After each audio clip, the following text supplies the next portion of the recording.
কোনো কথা বলে না বা অনেক কটূক্তি কথা শুনতে হয় না তোমার? এগুলো হচ্ছে যাদের, ওই যে বললাম, ন্যারো মাইন্ডের মানুষগুলা, মেন্টালিটি ওরকম, তারাই হচ্ছে এগুলো নিয়ে গসিপ করবে। আর আমি তো জানেন যে কে আমাকে কি বলবে, কে কি ভাববে, আমার এগুলো দেখার টাইম নেই। কারণ আমি এগুলোর সময় না, আমি কারো খাইও না, করিও না। অনেকজন অনেক কথা বলবে, ওদের কাজই তো এটা, মানুষ নিয়ে সমালোচনা করা এবং নিজের গন্ধটা না দেখে অন্যের গন্ধর পিছে পড়ে থাকা।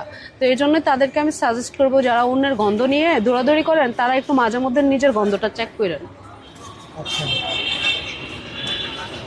একটা মেয়ে হয়ে এই যে চা বিক্রেতার যে উদ্যোগটা নেওয়া, এটাকে কিভাবে দেখছেন একটা বিশেষ করে? মেয়ে ছেলে তাতে কি, কাজই, কাজের ছেলে হোক মেয়ে হোক, এটা কোনো সমস্যা না। কাজের ছেলেও করতে পারে, মেয়েও করতে পারে।